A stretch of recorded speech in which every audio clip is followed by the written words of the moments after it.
Do you ever feel tired of studying? You read, you repeat, you try so hard, but nothing stays in your head. Don't worry, it's not your fault. It's just that your brain learns in a different way. And today, we'll explore that secret. Hello, my friends. Welcome back to English Unleashed now. I'm Ahmed. Today, we're going to explore a fascinating book. It is called How We Learn, written by Benedict Carey. This book takes us deep inside the mind. It shows how our brain truly learns. And it breaks many old myths about studying. Most of us think that learning means sitting still, reading for long hours, and forcing our brain to remember. But science tells a different story. Learning is not only about discipline. It is about curiosity, movement, and timing. It is about understanding how the brain really works. So, in this long and relaxing session, we'll go through the key ideas of the book, slowly, clearly, and naturally. I will explain every idea in simple English, and I will give you examples and real-life stories. You can listen, relax, and learn at your own pace. Now, are you ready? Let's begin. Forget everything you know about learning.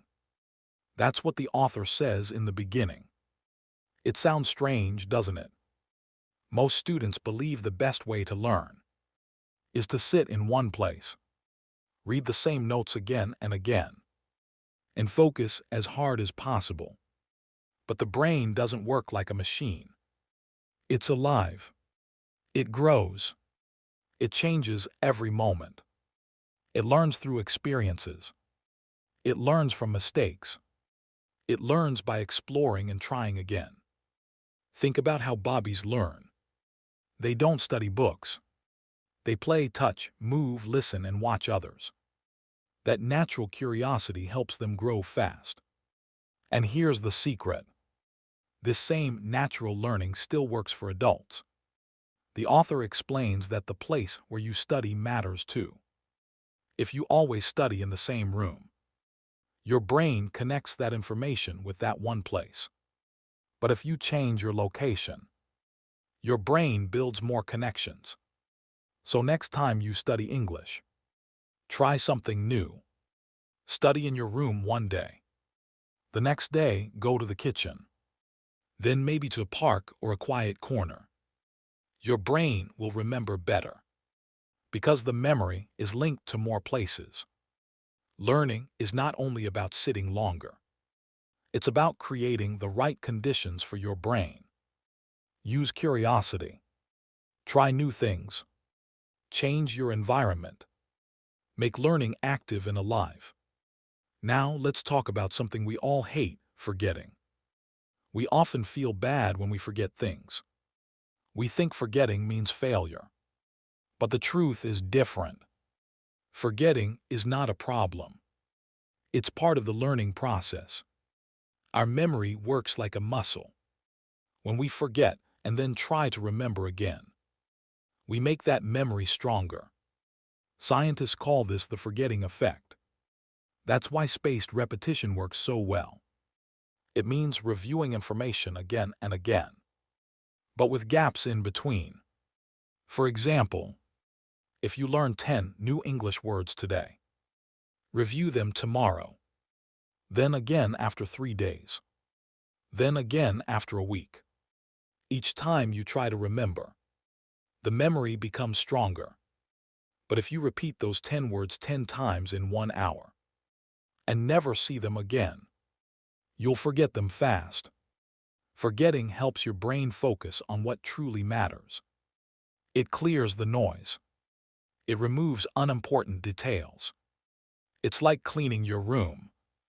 You keep what's useful and throw out what you don't need. So don't feel sad when you forget. It means your brain is working. Review. Recall. Let your memory grow. Let's ask a question here. Do you think forgetting is good or bad? What do you believe about memory? Tell me in the comments, and I'll read your answers later. Next, let's talk about mixing things up. Most people believe it's best to study one topic until they master it. But science shows that mixing topics is more effective. When you mix, your brain works harder. It decides which idea or rule to use. That extra thinking makes learning deeper. For example, if you study grammar for 20 minutes, then vocabulary for 20 minutes, then speaking or listening for 20 minutes, you are training your brain in a richer way. It might feel harder. You might feel confused. But that's a good sign. It means your brain is working deeply. Easy learning disappears quickly. Harder learning stays longer. So don't worry if studying feels difficult. That struggle is what makes learning real. Let's take another example. Imagine you are learning English grammar and pronunciation. Don't separate them completely. Mix them. Speak while focusing on grammar. Listen to dialogues and notice the patterns. Your brain will connect everything together. Now let's talk about rest and sleep. Many students think sleep is wasted time. But sleep is actually one of the most powerful tools for learning. When we sleep, the brain organizes everything we learned during the day. It builds connections, stores memories, and sometimes even solves problems. Research shows that people who sleep after studying remember more than those who stay awake. Sleep is like a secret teacher, working inside your mind while you rest. So if you study before bed, your brain keeps learning all night. If you skip sleep, your memory becomes weak. The same goes for breaks. Short breaks between study sessions help your brain refresh and process information. So do not feel guilty for resting. Rest is not the opposite of learning. It's part of learning. Here's another question for you. When do you study best? In the morning? In the evening? Or before sleeping? Write your answer in the comments.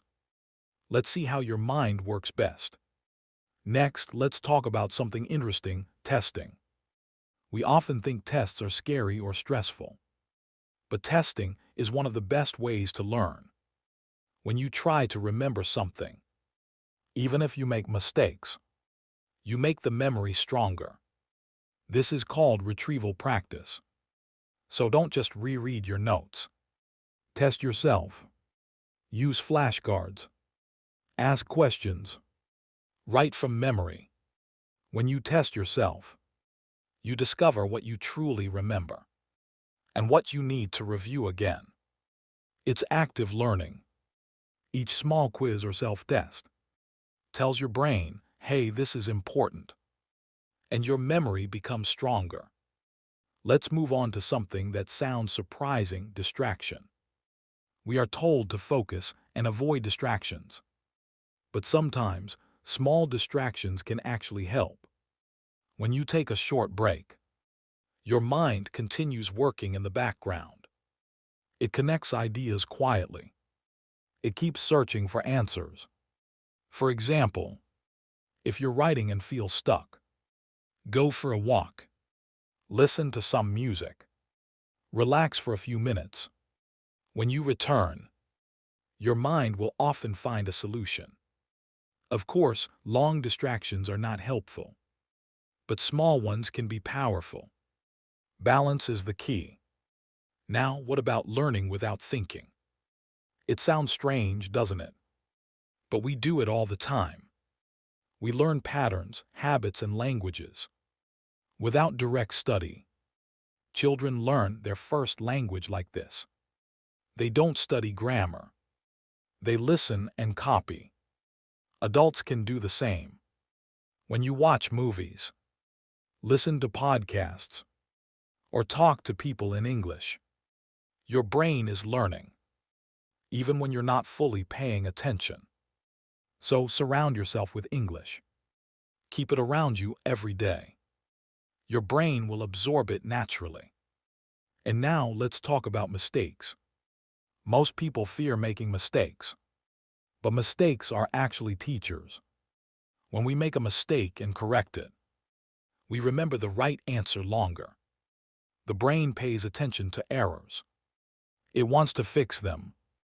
That process builds strong memory. If you say a sentence incorrectly, and someone corrects you, you'll remember the correct version better next time. Mistakes are part of success. They make learning real. They build confidence. They remind us that progress is not perfection. So don't be afraid. Keep trying. Keep failing. Keep learning. Now I want to ask you one last question. Which part of learning do you find most difficult? Remembering, focusing, or staying motivated? Write your answer below. I will read your comments and reply in the next episode. Before we end, let's quickly review what we've learned today. Forgetting helps memory grow. Studying in different places strengthens your brain. Mixing topics builds deeper understanding. Rest and sleep are part of learning. Testing helps memory stay strong. Small distractions refresh the mind. We can learn passively by listening and noticing. And mistakes are our greatest teachers. Learning is not about doing more work. It's about doing the right kind of work.